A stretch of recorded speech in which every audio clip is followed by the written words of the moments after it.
kenn sañu wax sa xalaat moo la fal moo la falaat weesu bopp sa bopp réew mi ñëpp a ko bokk sunu freedom duñu seetaan kenn di ko siif ñëpp a ko bokk yaanama ci naxa saale bi waxu dox du moom dëgg ci les sa àll bi yaanama nañu ñëpp dégg askan wi doyal nañu nee nañu leneen lañu bëgg yaanama mooy benn askan benn kàddu benn baat bu ñëpp di bamtuwaat yaanama bu xëccoo si su pare li ngeen bëgg ci nag bi du leen ko fi su pare waaw nit ku xiif du ragal lii sunu freedom duñu seetaan kenn di ko siif képp ku mën di falu askan wi moo la yilif waaye jikko yi ñu fi jëlee yi fi saxaat ku ci dëkk Pikine ginnaaw raay caaro yi bu ñuy jox sa yaay taw naan ko yéegal car rapide gàttandu ji Xadafi wala gàttandu ji nangam bañ leen parce que votre maman vous humilie en acceptant 5000 francs qu'un parti lui donne.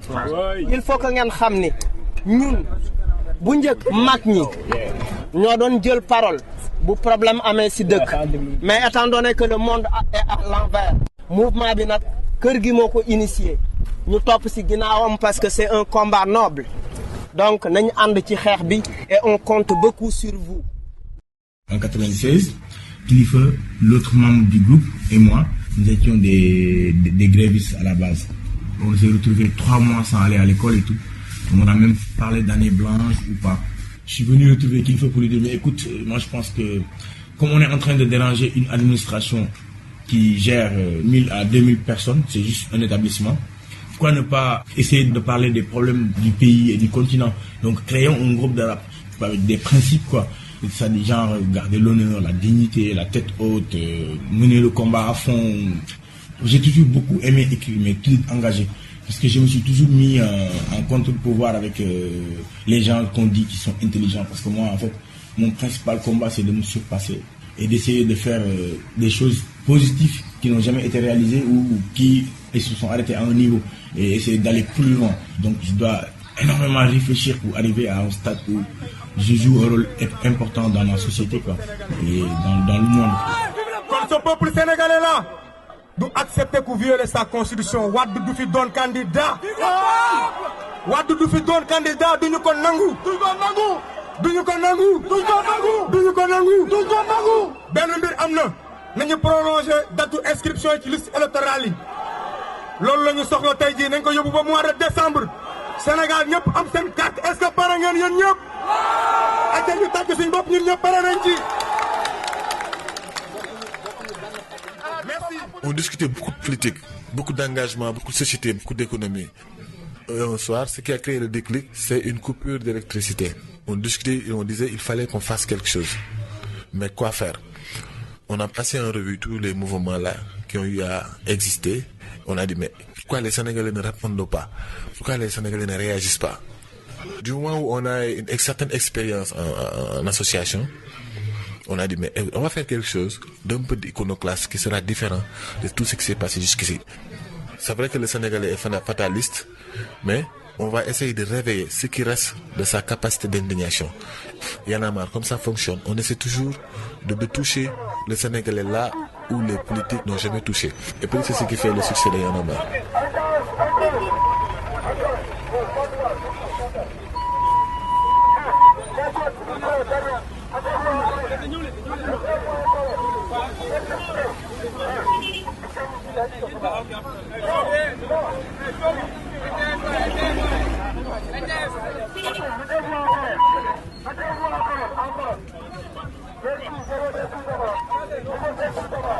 Il n'y a pas de commission, mais il y a ce qu'on appelle des esprits Y'en a marre.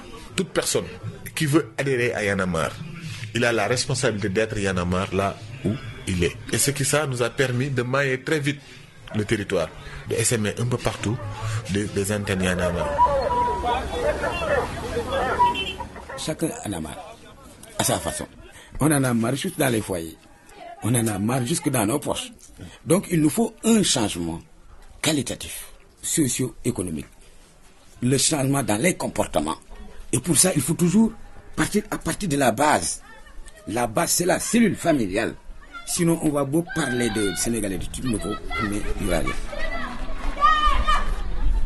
Il y a un conflit de génération qui est dû à un manque de communication. Les adultes n'acceptent pas d'apprendre le langage de communication des jeunes.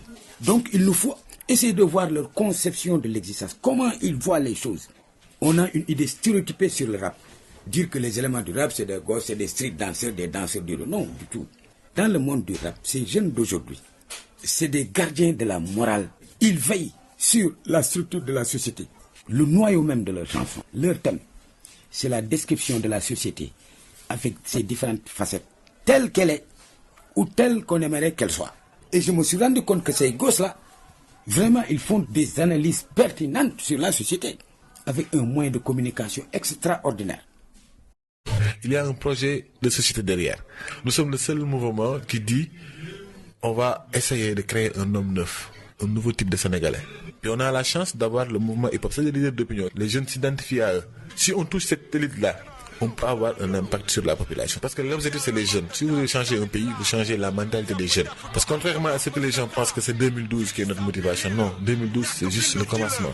Y'en a marre état d'esprit la hey Sénégalais affaire bi carte la këyit la boo ko amul fekk nga Sénégalu ñëpp la cat ba cat wërngal këpp la baara ñinde beeg ministre becc bokk yem nigga bu la ci dara yem hey njëkk ci mag rakk yéex ñàkk bu dëkk bi lakk takk jeex takk carte may la doole tànn xool fal ëllëg 2012 bandi def ba bal yow yaa ngi nelaw bindu laaj sa carte jàll ci beneen ngelaw sañ teg sa charte peace love deret du tis dëgg des teg yan bu dis gannaaw réew fa nekk nëtt sëla jox ma sama carte ma voté bu ma ne sa xëla yow RTS ba màgg na fukki at ak juróom ñettee mat na li war a xam na jox ko këyitam bugul deret di tuuru dëggam xam na fi mu jëm dëmbat education for the next mooy mu jëm bul nangu ñu tóor la mool tolla la yemale jàmmi justice for all jóge ci tuuru ni kenn